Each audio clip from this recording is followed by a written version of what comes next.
If you want to be able to create more content that gets actual buyers, not just likes and followers and the vanity metrics and such, then here's a masterclass that I ran behind the scenes with a bunch of coaches in the health space, the fitness space, mindset, relationship space, where we just deep dived and I walked through a whole system and strategy that's worked really well for me in terms of being able to put out content that actually gets your ideal clients pre-sold and bought in, from the messaging, like how do you say the right words in the right way in the right order so that you attract more of the right people, your ideal clients, and repel the wrong ones, and the 5 beliefs that you have to be able to shift in your marketing to be able to get more pre-sold people coming in, and then 10 different types of content that have been working really well for me and for a lot of my top clients that you can throw into your mix so that you are able to have much bigger impact with the actual content that you're putting out. So, if you're a complete beginner, this may be a little bit more intermediate or advanced, but if you've been in the game, right, you're posting content regularly, but you're not getting as many ideal clients or buyers, people coming into your world, then this masterclass will help you. Enjoy. If you have any questions, let me know. Enjoy the training. Bye for now. This training is intended to show you just how to take your current content and help make it get more buyers. It's easy to create content. Like I was chatting with somebody the other day doing an audit for them, and they are literally blowing up on social media right now in terms of they're getting a lot of followers. One of their videos I think has 1.5 million views, and this guy just started posting. He's in the functional health space, and but he was like, Jason, I'm like stressed out, dude, because like I've got all these people following me now, but nobody's buying. And he's like, I feel I can't even keep up with the demand of people that are coming in from my content. And so like what I was sharing with him is basically what I'm gonna be sharing with you guys here is like, all right, it's great to get people to follow you, but how do we create content that actually brings in buyers? And that's what we're gonna go into over the next few minutes. And so the first thing here is I want you to walk away with a complete system for creating content that pre-sells your offer, basically. A lot of times people tell me they're trying to convince people. I hear this all the time. You know, I'm on sales calls trying to convince people. I don't want you to do that, dude. I don't think that's our job as coaches. Our content should already quote unquote do the convincing. And I'm saying that with quotes because I don't think we're convincing anybody. We're just helping them change their beliefs and their behaviors. So when by the time they come to you in your DMs or on a call, like they're already ready. You're just kind of figuring out, are they the right fit and what is their credit card information? I'm joking. But like, are they the right fit and like they're ready to hire you.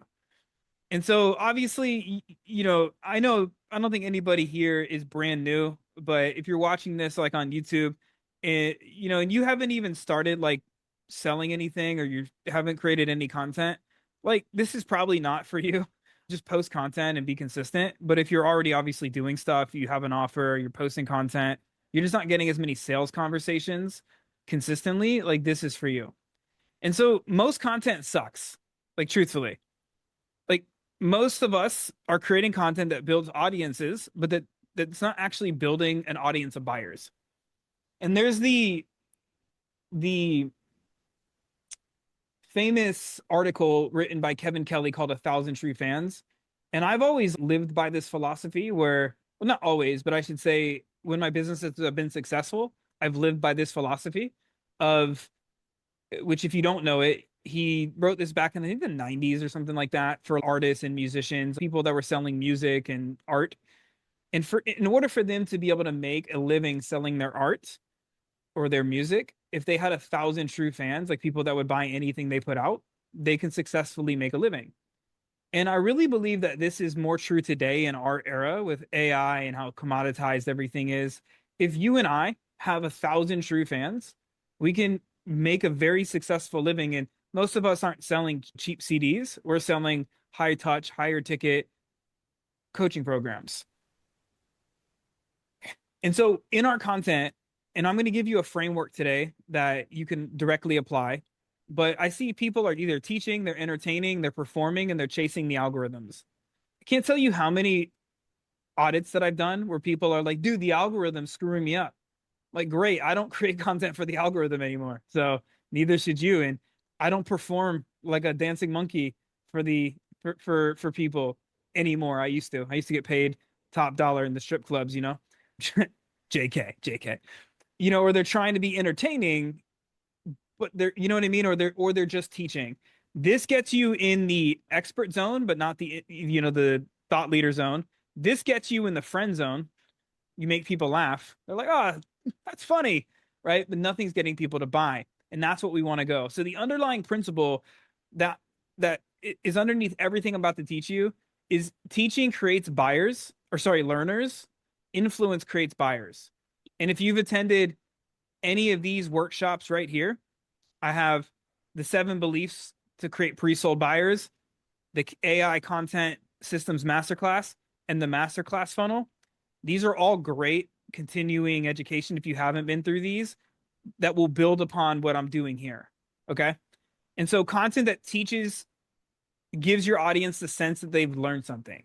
It hits a dopamine, right? People are going to either get dopamine, and I'm not a dopamine expert, but from my understanding, people are either going to get dopamine by scrolling their phone and seeing something that's new, or when they learn something. As business owners, I'm guilty of this. How many of y'all have listened to a podcast, felt really good about it, but nothing changes? Like you don't apply anything. You know what I mean? Nothing actually changes. And so it's okay to like make people, but if all we're doing is making people feel like they learned something, but we're not actually getting them to move forward, we haven't done our job as coaches. We just have taught them something, but we haven't influenced them. And so the feeling is the opposite of what causes somebody to buy. If your content leaves them satisfied, they will not book a call. They just won't. And hopefully by the end of today, you will have some more context to how you can apply this. So buyer content leaves them already quote unquote convinced, not satisfied. It shifts what they believe so that hiring you should become the next logical step. And so there's 4 jobs of your content. And I encourage you, well, you'll get this so you can have this doc, but to screenshot this, to write this down, it's very, very important. Each piece of your content should do one of 4 jobs. Yes, we need to entertain, right? And we're going to go through some examples here in a minute. We need to make people feel something. Like if we're not making people laugh, if we're not like, you know, it's like I think about the Gladiator movie. Are you not entertained? Right? You know, we do have to add an element of edutainment, if you will, combining these two, which is number 2 is educate. Yes, we have to teach somebody something, right? We have to give them an insight. They have to learn something from us if we're selling some type of like education or coaching or whatever. And then, of course, we have to build authority. Our content should help position you as somebody worth listening to. And then we have to pre-sell. And we need to shift the belief that stands between them and paying you. Owning the 4th is going to create buyers. These will help get people to like you and trust you. This will help get people to see you as an expert. But I know plenty of people, you know how many people I follow or I have followed that I see as an expert and that I like, but I've given them 0 money? Lots of people, tons of people, and I'm sure you probably do too. There's probably tons of people that you like, you see online, that you see they're like, yeah, they're an expert, but you've never paid them. Okay, because of many reasons, but partly you haven't been pre-sold on giving the money.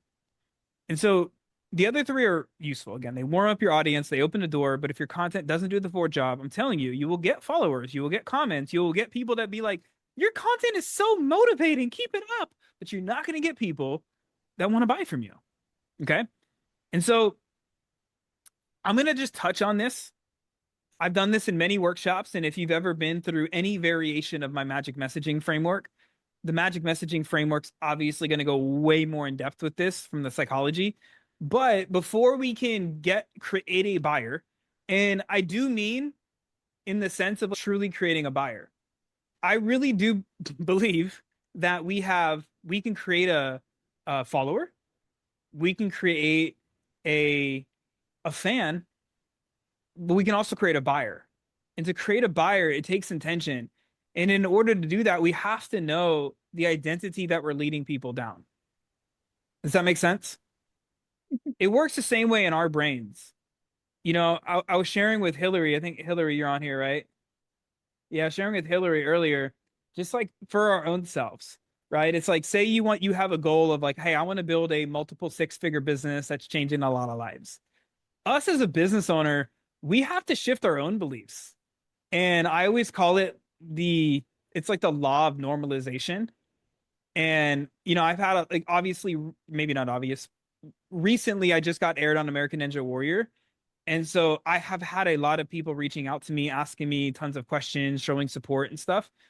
And I've been filming a lot of videos for like parents to send to their kids, just teaching them not to like give up and to not quit on their dreams. And I had a couple parents that were like, dude, how do you do that stuff? Like, how the heck do you do it? And I'm like, I don't know. It's a normal Wednesday afternoon for me. Like, I literally train in a gym surrounded by American Ninja Warriors. It's like, I've been doing that for a decade. It's normal to me. What are you doing tomorrow night?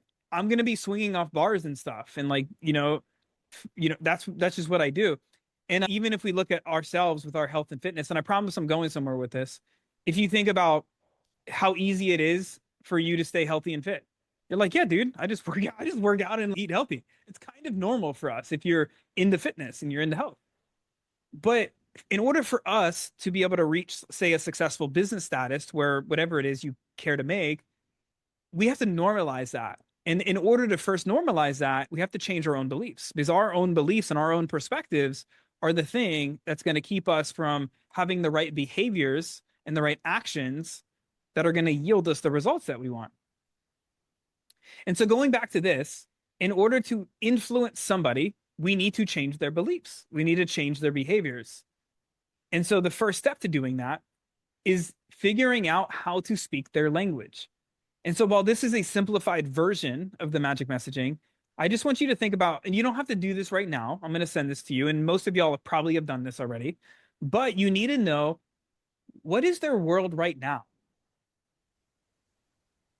What is their world right now? What is that struggling identity? Maybe it's an out of shape mom, right? Maybe their aspiring identity is role model mother. I know it's hard to read. Change the color to red. Role model mother, right? Maybe what are the results that they hate? What do they absolutely hate? Like really specific. Maybe they hate that they still have this extra 20 pounds of stubborn belly fat that just won't go away despite what they try. The more you could tap into the specificity of what is going on in their life, the more you're going to be able to influence them. What do they vent about to their friends? Like, what are the things they're sitting around that they're just like, blah, that they complain about? The more you can get that language, and y'all probably have heard this on sales calls, right? You probably have heard this in the DMs. You probably have maybe lived this intimately yourself. So you maybe can communicate this. What do they feel, or sorry, what do they keep trying? What have they tried that this is just not working? Oh my God, I've hired so many business coaches. I've joined so many masterminds. I've taken courses. I've hired personal trainers. I've done X, Y, and Z. What do they keep trying that just hasn't actually got them to where they want to be? How do they feel when no one's watching? Oh my God, I feel like a failure. I feel like blah blah blah, whatever they say. How would they secretly describe themselves right now? This is getting into deeper psychology, but I promise you, if you create a piece of content that you're tapping into something they don't often tell people, it's going to be much more influential than if you're talking about here's how to do a squat. You get what I'm saying? Like it's an extreme example, but the more we can tap into their psychology, the more they're going to trust you.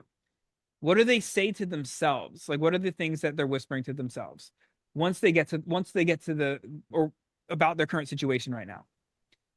And then on the flip side, going through what do they keep trying?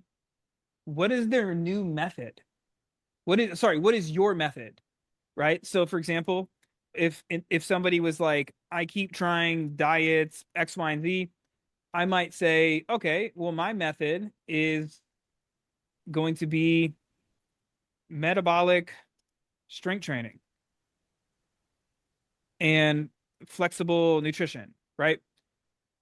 Obviously, you may have a name for it, and that's cool, but you get what I'm saying. You have to have a new methodology, which we're going to get into a little bit more in terms of what kind of content to create around that. I think probably most of y'all are not strangers to the fact that you have to have some type of unique methodology. So this is the first major point here is that in before you even start creating content, and this is an exercise I'll do quite frequently. It's not like a one and done. Whenever I create content, I am going to think through this lens of what am I trying to do? Who am I speaking to right now? What specific problem and or pain points and or desire am I speaking to in this piece of content? And then we're going to get into the belief shifting stuff in just a second. We on the same page? Cool. And so the next thing here is the beliefs, right? And so if you've gone through any of my past workshops, the 7 beliefs to create pre-sold buyers, we even touched on it here in the Content and AI Masterclass. We go deep into this. So I am going to stay kind of surface level so we have time to really go into how to create content to that whole deal. But every buyer, without exception, needs to believe at least these 5 beliefs. They need to have these completely dismantled, collapsed, ripped apart into shreds before they will pay you money. And I'll prove it to you because I guarantee you that you have heard each one of these beliefs come up on a sales call or come up as an objection. They don't need to believe it in general. We need to completely collapse this. I love the word, at least maybe I shouldn't call myself out. I believe the word dismantled means pulled apart, right? Dismantled, is that dismantled meaning to take something apart. All right, I'm not dumb. Okay, I like that word. Pull apart. Pull it apart. So when we have a belief, I literally imagine going into my brain and pulling apart the belief, ripping it. It's gone. Meaning any resistance, doubt, or objection that they held about that belief needs to be completely dissolved, pulled apart by the time they're going to buy it from you. And again, we went deep into this in previous workshops, but it needs to be addressed right now. There's 7 to 8 beliefs total, but if you can nail these in your content, it's going to get more people to buy from you. And so the belief in the problem, they must believe that they have a real, urgent, worth solving problem right now. Not I can improve or like a specific, they need to have a specific name problem that you can point to. So if anybody's ever seen, and I won't get like nerdy on like the marketing psychology, but if anybody's ever seen the levels of market awareness, there's going to be people that are not yet problem aware, or they're at least not admitting it, right? Maybe they're in an example, maybe they're overweight, but they don't yet identify that as a problem. You know what I'm saying? So they're not yet seeking solutions. Then you have problem aware. These are people who are like, yeah, I know I'm overweight, but they're not really sure what to do, right? Then you've got people that are solution aware. They're aware that their solutions exist to help them solve their said problem, but they don't know what is the right solution for them. And then there's people that are, what's the next one? Most aware, I think, or I can't remember. Product aware. So they're aware of your specific product, your program. They know you exist. Like, I've seen Ashley stuff before, right? I've seen Jeremy stuff. I've seen David stuff. They know you exist, but they're not really sure if it's right for them. And then there's the most aware. And these are people that are like, they're like diehard. These are the people that are always showing up. They're like diehard, but they just may need a little bit of a nudge from you to get over the edge. These are the people that you reach out to and they're like, yeah, I'll book a call. I'm down. Yeah, and that's all you needed to do to get them over the edge. So I share that because there's a lot of people, there's going to be more people in your audience right now that are in the problem aware and solution aware category. And for us to move them up the line, we need to get them to see that they have a real urgent problem. And a lot of times it's not what they thought it was. So people might be like, my problem is I don't know how to, or I don't know what diet to do. That's my problem. The reason I'm overweight is because I don't know what diet to do. That's not their problem, right? They think that's their problem. So we need to be like, no, your problem is that you actually need to learn how to eat right and dial in your calories and not stick to another fad diet. So sometimes we have to educate them on what the real problem is. And when we can do that, they start to believe in a new problem, and that's going to move people forward. Make sense? The second belief is the mechanism. They must believe that there is a specific method or approach that solves their problem, not just any solution. And particularly, ideally, it needs to be yours, right? If you're like, yeah, you get them to believe in a whole nother solution, and you're like, yeah, that's not what I sell though. So it's like you need to get them to believe in it. So, case in point, to the same example, when I was selling fitness or help, whatever, fitness coaching, I would get them to believe in eating right versus eating healthy. And so therefore people would be like, makes total sense. How do I do that, Jason? And I'm like, I have this mechanism called flex fuel nutrition. It's my approach to eating right. And when you do this, the way I teach it, you will shed your stubborn belly fat. It's pretty cut and clear. And they'd be like, tell me more about your mechanism. And so what you want to do is make what your mechanism categorically different than anything else that they've tried. If it sounds remotely similar, and we're not all reinventing the wheel, a lot of this comes down to language and perception, right? My flex fuel nutrition, I didn't reinvent dieting. You know what I mean? It's just like I just named it and I got good at articulating it and explaining it. And people are like, that makes sense, Jason. Tell me more about your thing. I remember when I first launched into more marketing and business coaching and consulting, I had something called the C5 framework. And it was my kind of my live video slash webinar slash workshop framework of how I taught people how to monetize and get clients, leads and clients from their videos. And there was nothing uniquely new that I invented, but I taught people my way, how I learned how to do it. And I had massive demand, to the extent that so much demand at that time, like in the first 6 weeks, I generated, I think it was like $80,000 in sales. And it was like people wanted to learn my mechanism because they saw Jason did it. He's obviously succeeding.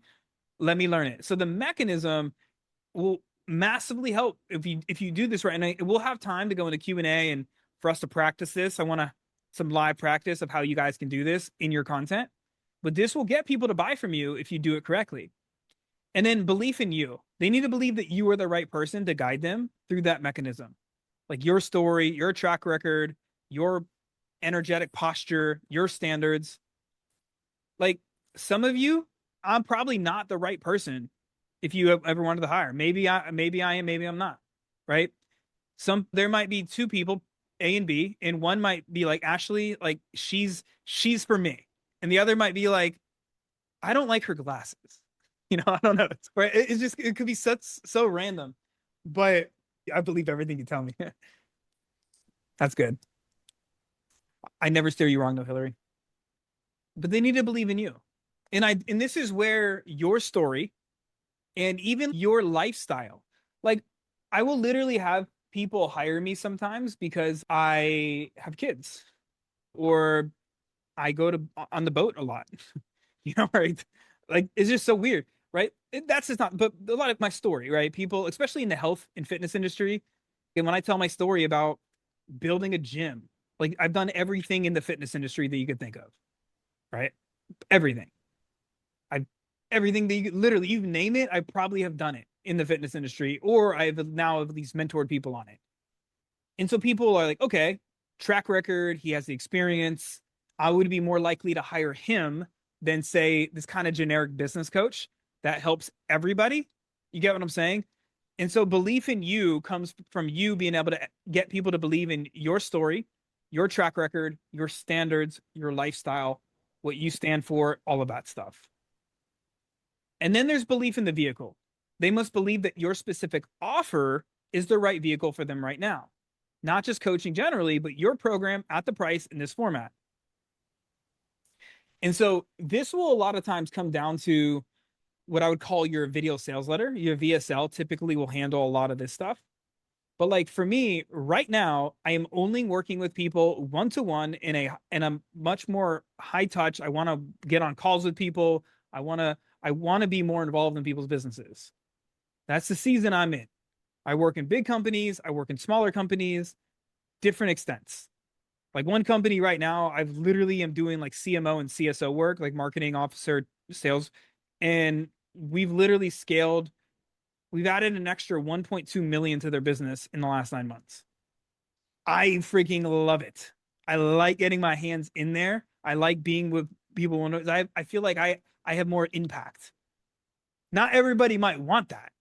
People might be like, nah, I'm not looking for anything like that right now. They're not going to be sold on my offer. There's nothing I can say or do. I can't convince people. So we got to make sure that people are bought into the vehicle itself, like how you're going to help them. Again, this is going to come more in like something like a VSL. And then belief in themselves. They must believe that they personally can get the result, not someone, but them, their situation, their timeline. So when you're talking about client stories or case studies, a lot of people do this so generically, especially in the weight loss space, where they're like, look at, Sally got X, Y, and Z results and cool. But they're not actually going deep into the story. And so when we're sharing a client result or even our own, the more we could tap into the actual emotional triggers and make it as multi-sensory as possible, the more people are going to feel it and the more people are going to see it. So this would be, I remember I had a client, her name was Holly, and in fitness, and Holly had, I think, one daughter, like 3 year old, maybe two and a half, three. She was so embarrassed to go on the boat with her husband and their friends. And that was one of her biggest reasons for buying my fitness coaching offer. And I remember her transformation where she literally sent me a picture of her, her husband, a bunch of their friends. They're on the boat. She was in a two-piece bathing suit and she was like glowing, felt so confident. And she was like, I did it, Jason. Well, when I shared that story in detail, a lot of people that were like, oh my gosh, I have a 2.5 year old. I haven't been aware of a two-piece bathing suit ever since I was in high school. If Holly can do it, and she seems to be in my situation, I could probably do it too. And so when we tell really good stories, it gets people to believe in themselves because they're seeing other people that are like them that are doing it too. Make sense? So I spent a little bit more time than I anticipated here, but this is going to set everything else up because most content only touches on maybe the problem or maybe the authority, right? Getting people to believe in you, but it's not really hitting on some of these others, at least not well enough to produce buyers. And so how we can fix this is I call it the 10 piece content mix. If 10 is overwhelming, then just start with 3. But these are just different ideas and angles that you could take. And you can literally do these in rotation. There's no magic to this. My intention is just to give you some kind of framework to help you. You don't have to like literally do each one of these every week. I think everybody here is far beyond a standard content calendar type thing, right? But these are ways that you can include it. There's problem agitation post. And yes, I've got examples. There's problem agitation post. Name the pain sharper than they can name it themselves. This is the adage of, I think it comes from a marketer named Jay Abraham, who says if you can articulate the problem better than your ideal client can, they're going to automatically assume that you have the solution. And so, really, really important to get specific. The more specific you can get, the more people are going to lean in. And then and again, I'm going to give you some examples. There's the mechanism reveal. So this is showing your unique method, your framework, your approach, your way of doing things. There's the origin story post. Why you do this? Why do you earn the right to even talk about this? Proof post. You guys know this, right? Contrarian belief post. This is like taking an industry lie and dismantling it publicly. Like, I don't know if I think I did one of these. I haven't posted it yet, but I did one of these the other day where I was talking about why being consistent with your content is the wrong advice.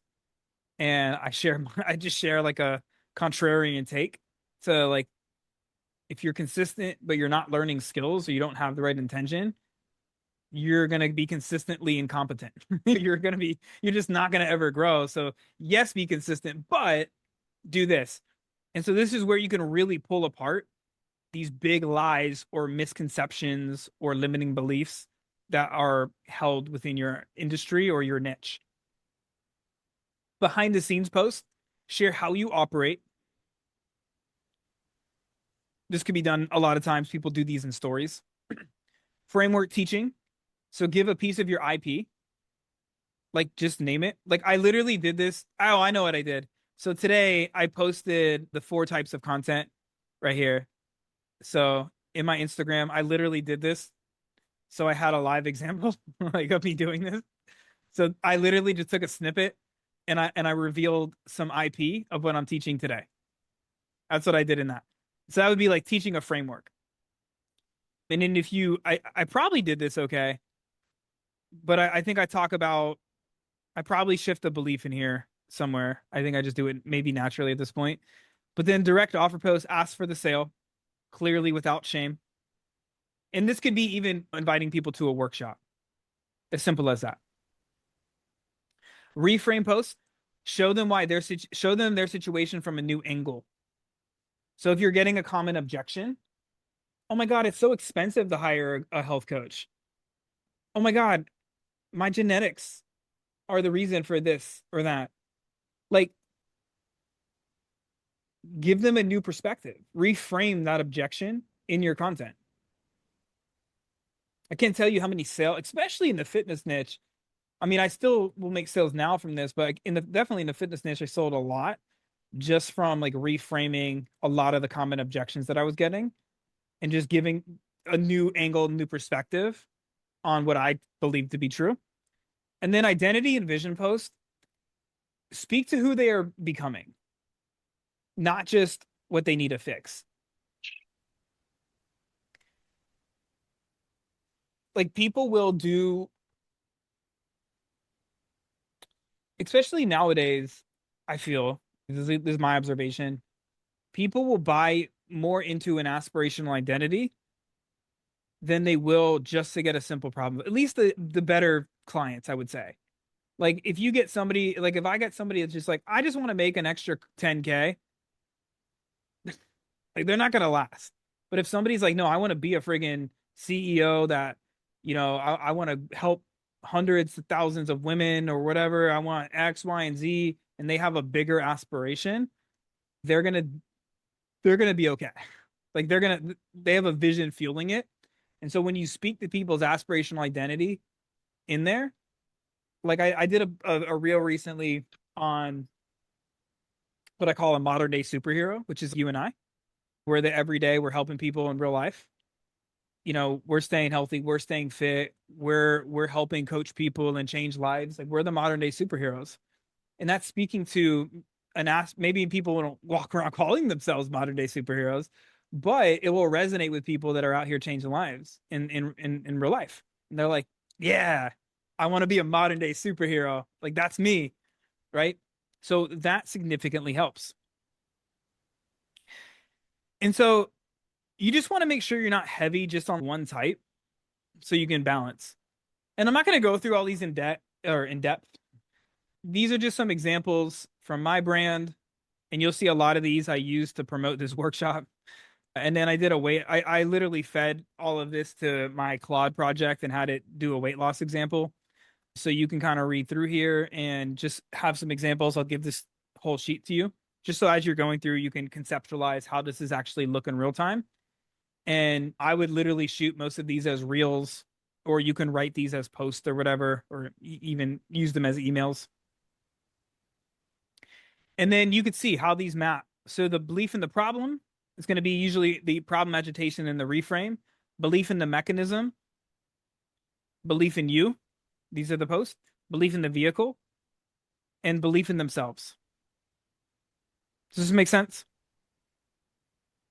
And so the next phase here I want to go into is hooks.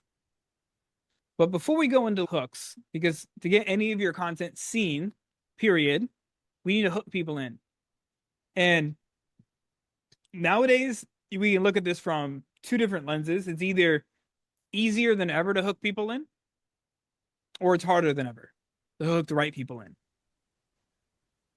Like this one guy, I won't mention his name because he may watch this training, but I think 1.5 or 1.8 million views on one of his reels. He's consistently getting tons of reach. Arguably, I would say his hooks are working. They're getting him a lot of reach. But he has signed no clients. None. Not one. Zero. Millions of people are seeing his stuff. So arguably, he has a great hook. But it's not great because he's not getting the right people. So on one side, we could say it's easier than ever to get attention. But with the wrong intention, it's harder than ever. But with the right intention, it could be easier than ever. Noodle on that. And so when we look at our hooks, we want to think, what are going to be the hooks that get our ideal clients to stop and pay attention? In my school community, I remember I did an advanced training on this. And I did a couple things: maximize your engagement. And then I also did hot topics. And in this hot topics training that I did, I talk in depth about the power of hooks. What I want to share with you here is, I think it's actually in here. Give me a second.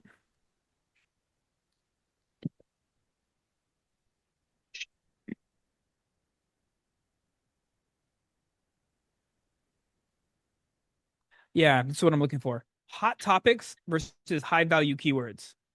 So this is the only time you'll probably ever hear me say the word algorithm these days. But if we want the algorithm to show our stuff to the right people, because we do have to keep that in mind, we want to delineate between a hot topic and a high value keyword.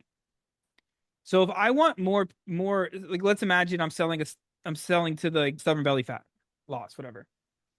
I want to use that language. That's going to be a high value keyword. It's not going to be as searchable. Like, I won't get as many views on this, but I'm going to get the right views, if that makes sense. And so it would be the difference of me saying, do you want leads versus inbound leads without cold DMs? And call me crazy. The algorithm hears you. Everything, every word you're saying. If you've ever complained, I don't want to freaking DM people, the algorithm's listening. It hears everything, right? So the more you could put what's here, you're going to obviously reach more of the right people, and you're going to repel the wrong ones. And so the first 3 to 7 seconds are going to decide whether a piece of content gets consumed or not. And so these are just some examples of how you want to do it. Now, with the context of high value keywords in mind, we want to think about pattern interrupts. I fired my highest paying client last month. That might be a good pattern interrupt. I stopped telling my clients to think more positively. I told my client to stop trying to lose weight for 2 weeks. What? The intention here is to get people to stop the scroll. Contrarian. Consistency is the most overrated word in coaching. Confidence is not what creates action. Meal plans are one of the worst ways to create lasting weight loss. Random examples, right? Of course, there's call outs, and this is where using high value keywords. If you're a busy woman over 35 who keeps restarting every Monday, read this. Very specific. Curiosity gap. There's one pattern I check before I ever change a client's calories. People are going to be curious. What is that? Bold promise. You can lose weight. All right, again, high value keyword. So I could say you can lose stubborn belly fat without cutting out every food you love. You can build a 30K per month business with fewer than 500 followers. Here's how. So these are some examples of hooks that we can use to get people to consume the content. Because you could be the best, you could have an amazing piece of content that shifts beliefs, that does everything we need to create the buyer. But if you can't get people to stop, you're not going to get them in. So I like to test hooks separately sometimes. And so when you're learning hooks, when you're learning how to get really, really good at hooks, my rule of thumb is write 5 to 10 for every piece of content. And then pick what you feel is the best one. And where I think we can get in trouble is using ChatGPT or Claude or whatever. I'm a big fan of using it. Like I use it all the time for stuff like this to help me. But when you're trying to learn a skill, we got to just be careful that we're not outsourcing our thinking and our brain to it because then we never actually learn. And I could tell you right now, like ChatGPT and Claude, they've got significantly better, probably even since the last time we've all met together, but they're still not the good. And it's all based on context, the context that it has. And so I would just urge you to, and I'll give you guys a prompt where you can train whatever AI platform you like to be like a marketing teacher. So that way it's like it has the context to help you learn. Maybe I can give you guys access to my Claude. This is already trained on all the context. That'd be much easier. Just be like, here. I don't know if I can. I gotta see if I can. Yeah, Chad and Claude, you can get they're just not they're good. It's really good, but I would just urge you guys to really and hear me out here. This might sound crazy, but write it out yourself or type it out yourself, and I promise you, you will learn. You'll start to learn this. I remember when I back in 2020, I went live every day for pretty much 2 years straight. And during that time, I remember I sat down, me and my buddy Eric at the time, and we got into a session together and we literally wrote out 100 Facebook Live headlines. We just wrote out 100 and we would share with each other and stuff. You get really good really quick when you do it and you see what works and what doesn't. So, anyways, I'll get off my soapbox, but I'm all for it. But I do recommend you practice this and then leverage AI as a teaching tool, not as you're outsourcing your brain. This is how, has anybody ever seen the movie Idiocracy with Luke Wilson? You guys should watch it. It's a kind of check your brain at the door movie, but it's got like a lot of bigger old school stars like Luke Wilson and Terry Crews and a lot of these people. But basically, the concept is Luke Wilson wakes up or whatever, and the whole world's dumb. They're all idiots, and he's the only smart one left on the planet. I feel like I feel like if we're not careful, AI is gonna make that movie a reality. Anywho, the one too many cadence, and then we'll break for questions and stuff. I share this every time. This is just my style. I like making one flagship content piece per week, once per month. I like doing these workshops because, again, my intention is that it's helpful. And then I also use this as content. This could be a podcast, a written piece of content. If you write a newsletter, you just want it to be a long form. Easiest way to do this, in my opinion, is either a long form video or a podcast or something, unless you like writing. 2 supporting distributions. So this is what I look at. I create the core piece of conversion content, and then I'm just gonna like stem it out. And then little micro touches, like in your stories, comments, DMs, blah, blah, blah. Just keeping frequency with like distributing different types of content. So this is how I look at it. And then again, I won't beat the horse here, but I use AI as I call it the AI sandwich. I'll help me sometimes find angles or find hooks, but more for ideation. And then I'm just allowing it to help me amplify what I'm doing. Now, here's where I want to kind of land the plane, and then we'll open this up for just conversation. This is arguably the most important part. And whatever you're doing right now, stop doing it. Pay attention. I'm telling you right now, this is so freaking important. and maybe this sounds a little bit woo woo, but I can back this up spiritually and scientifically on both angles, is that there is an energetic posture to creating content. And I'm going to take two angles on this. And I promise you, if you just humor me and try this on, you will see a big difference. So the first piece is more on the concept of desperation versus not desperation. If we're creating content from I need this sale energy, we're literally transferring the frame, the authority frame, to the audience. Now we become the auditioner, they become the selector. But if we create content from a place of I want to serve the right people energy, we are the selectors, you remain the authority, and people are selling themselves to you. I'm telling you, people can feel the difference.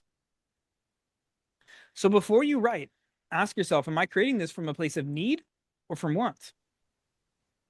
If it's from need, do you.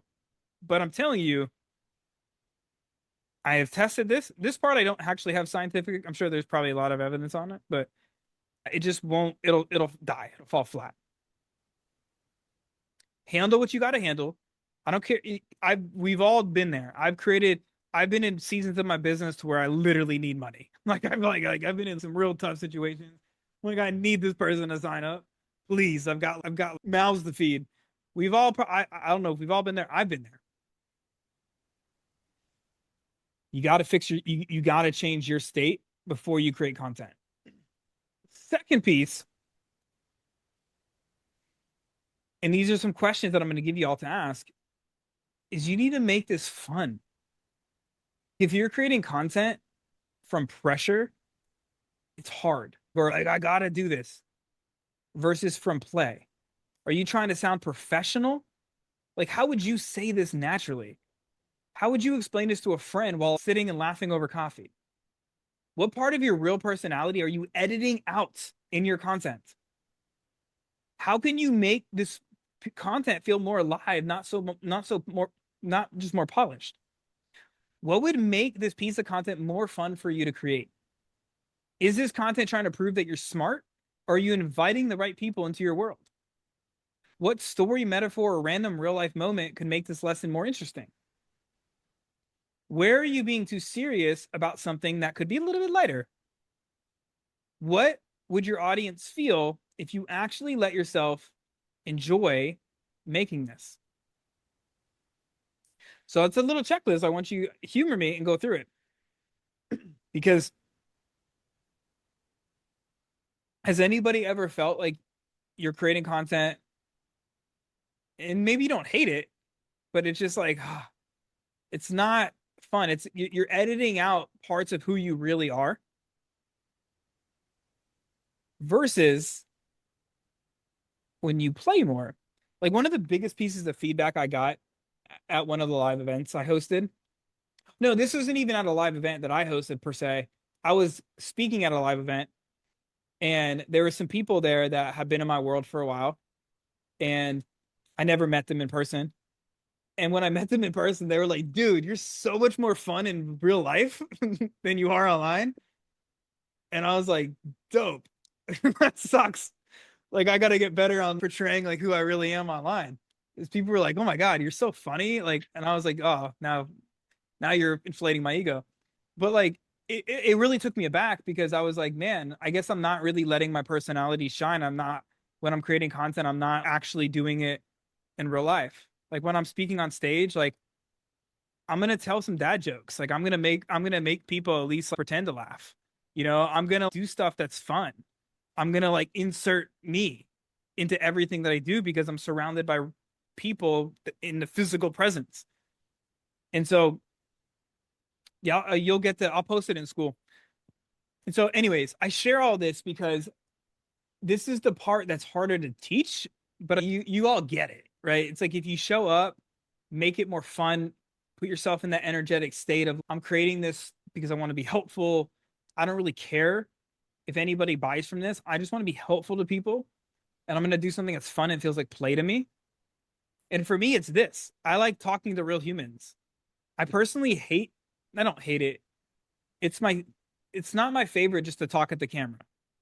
I'd much rather talk to real humans where I can see you guys and I can kind of see like, all right, like I hate that like some of y'all are off camera, but I get it because I like to see faces. It fires me up. Like I'm like, yeah, it seems like all right. Like I see Ashley taking a note. I'm like, cool. And I can see facial expressions. Like, is this content like are people digging this right now? Should I change directions? I like it. It makes it more fun for me. So find what's fun for you and do more of it. Do more of that, and your content will become more impactful. And so to land the plane here, the biggest parts of you have to create the buyer. And in order to create the buyer, we first need to know what's their world right now so we can speak their language. And then what's the world they want to be in? What's that identity that we're leading people towards? The more clear we can get on that, the better our content's going to perform overall. And then from there, it's understanding that there is at least these 5 core beliefs that we need to be able to shift in the content. And then when we can start to create more content around, like, again, the mix that I gave you, and you're shifting beliefs, we're pre-selling people, we're getting people bought into the mechanism, bought into the problem, bought into that they can do this, bought into you're the right person for them, you're going to get way more people. And again, it's not like you're convincing anybody, you're creating the buyer. You're literally changing their beliefs. So you're shifting their behaviors, and we're doing this intentionally. And so when you go and create content, I do want you to set that intention after this training. How can you intentionally like be like, this is my intention with this piece of content. I want it to reach these types of people, and just watch what happens. And so I want to open this up for some questions. I'm happy to go through live examples, whatever you guys need, drop them or just unmute. This is where like, I mean, I got multiple thoughts on that, right? But this is where like your specific story, like getting them bought into you, gives you a leg up because nobody else can compete with you. And so there's going to be, and this kind of goes back to the 1,000 true fans ideology, to where there's enough people stuck now that if everybody, and let's imagine like we make it like 100 true fans, you had 100 clients in your program right now, like that would be pretty cool. And so I think that comes down to doubling down on like your story, your beliefs, your standards, which I know you have been like but that's just one avenue, right? Getting more people bought into you and your beliefs and your standards. That's why I like Hillary rant videos, because it allows people to really see your personality. Or do they call it yapping? Because it allows people to like really see who you are, like unedited, raw, filtered. And that's not the only type of content we need to create, right? But that will get more people bought into you as well, because they're gonna be like, yeah, that like she's in my corner, like she's fighting for me. I believe what she believes. That and just belief in your mechanism. Everybody's teaching the same stuff, but like your mechanism is what makes you different, the way you go about doing it. And so a lot of that comes down to perception. It's like majoring in your content where you have this unique thing. I remember when I shared my stubborn fat solution mechanism and I got people really bought in, I linked it to my story, right? So I was like, man, I was just like overweight firefighter, got electrocuted in a house fire, and I couldn't figure out what to do. I was trying all these like different diets and blah, blah, blah. And then one day I looked up online and this guy, Nate Miyake, was talking about this island diet. So I had to try it. But then I saw this other guy, he was talking about carb backloading. And I kind of combined these 2, 3 different methodologies that I saw. And I ended up creating my own version of it. Now I call it Flex Fuel Nutrition. And dude, I remember when I first started figuring this out, 2 weeks into me like trying this new quote unquote diet, I started to see my visible abs, the first 2 layers. And and then I got people bought in. And now people are like, well, what the heck? And then I shifted the belief around like what most diets are telling you to do is eat healthy, right? They're telling you to do X, Y, and Z. But this like accidental discovery after my electrocution accident like got me to figure out like, oh no, it's about eating right. And I've developed this framework and it's worked for me. And now it's worked for about, 100 other people. And now people are like, I've got to figure out what is this mechanism. And now I've sold them on this, and I linked it in this case to my story and this accidental discovery. So there's like ways that we want to get people bought in, and that separates you from everybody else doing it talking about the same stuff because they're like, well, Hillary's got this unique mechanism, that she discovered or whatever, and it's all perception, truthfully.